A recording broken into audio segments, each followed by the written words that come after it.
Today, we are going to be learning about the Oregon Territory and how America acquires this land. The Oregon Territory is made up of parts of five modern day states. The current states that make up what is called the Oregon Territory include Oregon, Washington, Idaho, Montana, and Wyoming. The history of the ownership of the Oregon Territory is that throughout the beginning part of the 1800s, it was shared. The ownership of this territory was shared between the United States of America and Great Britain.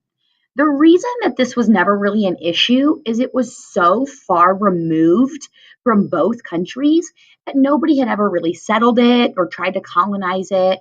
And so it didn't really matter that both areas claimed to own the same land.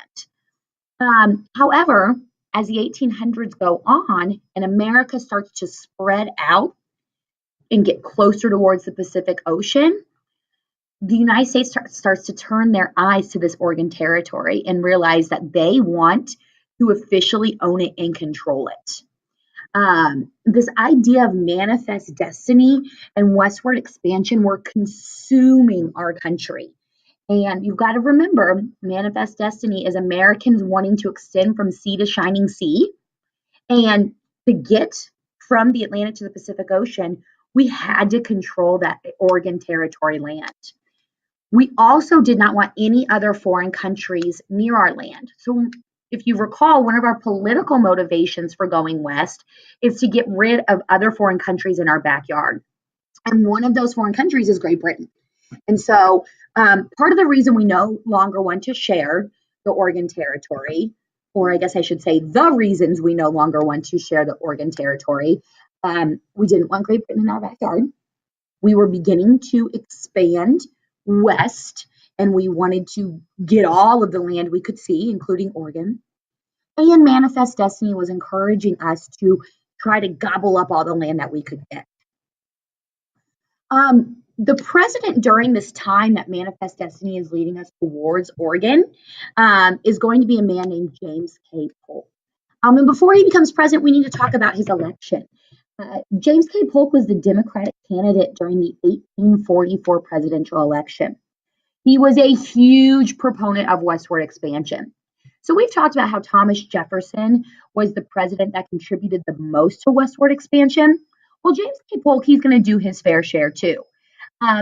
He is really going to run on this campaign slogan of adding Oregon to the United States. In fact, his entire campaign slogan in the 1844 presidential election was 54-40 or fight. 54-40 is the parallel line of the Oregon Territory.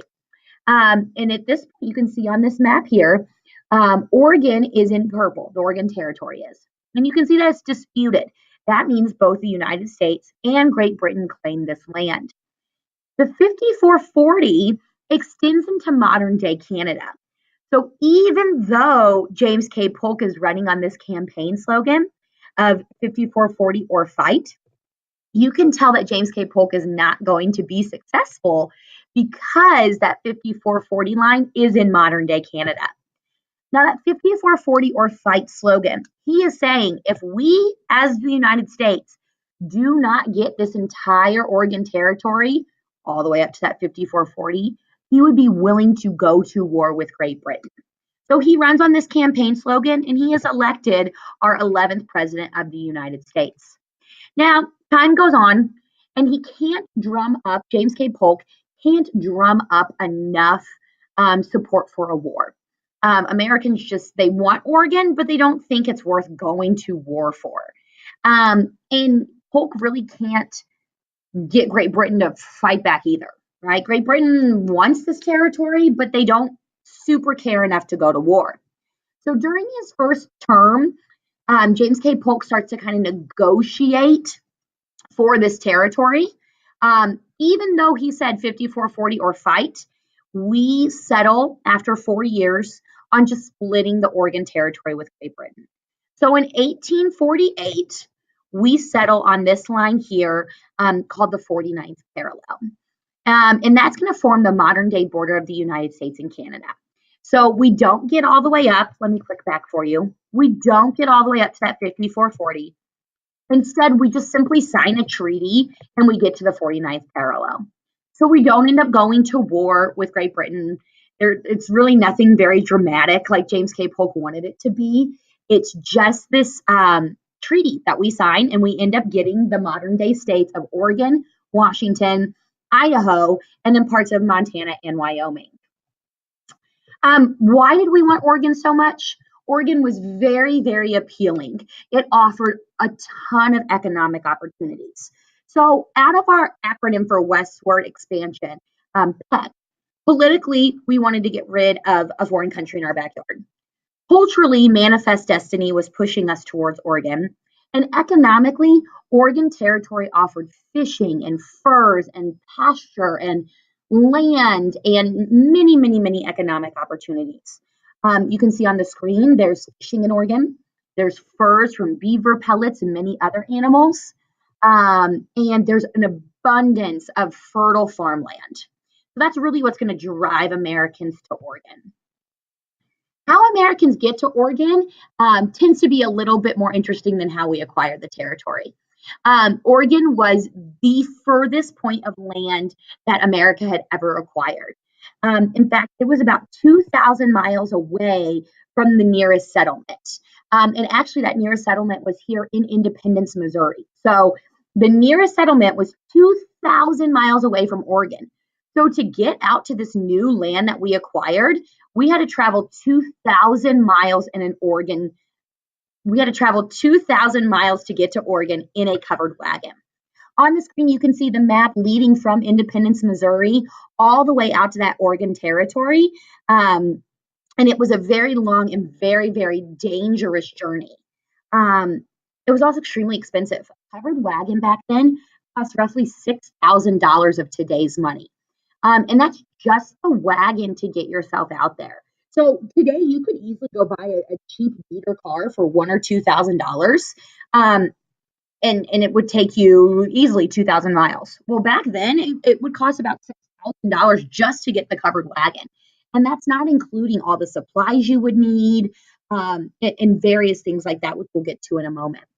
Families are going to pack their entire lives in this wagon. And they would never see the house they're leaving again. So many of these families would sell their homes. They would pack everything into the wagon, and the wagon would be so full that most of the people had to walk the 2,000 miles so they could fit more belongings in their wagon. When they left their homes, they would never, ever go back.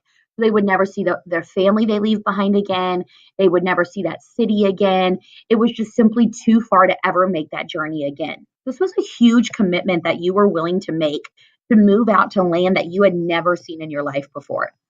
On the screen, you'll see a picture of a covered wagon, and that would house every single belonging for your entire family in it. Everything you needed to survive could only fit in there, and then you would walk alongside of it. And once again, reminder, they're leaving everything behind to move west. The wagons were pulled by animals called oxen, and oxen could only travel about 10 to 14 miles a day. If you pushed your oxen too far, they could get sick and die, and then you would have to abandon your wagon and walk with another family, meaning you'd have to leave behind all of your belongings if your oxen died. You got to be careful to not push them too hard. Since it was only 10 to 14 miles a day, it would take 4 to 5 months to walk all the way to Oregon. The journey was extremely dangerous. On the screen, you can see some of the items that the travelers would encounter on their path. Just a few of these are crossing rivers and the currents and rivers that could sweep away your wagon and your oxen and all your belongings.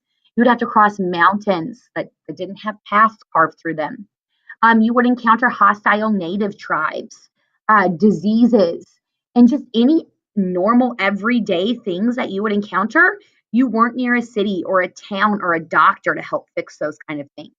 So the journey was extremely dangerous to get out to the Oregon Territory. Over the next few days, we'll be digging a little bit more into Oregon and talking about how people got out there. And we'll actually be playing a game to reenact the Oregon Trail itself. So be sure that you know why we wanted Oregon Territory, how we acquired Oregon Territory.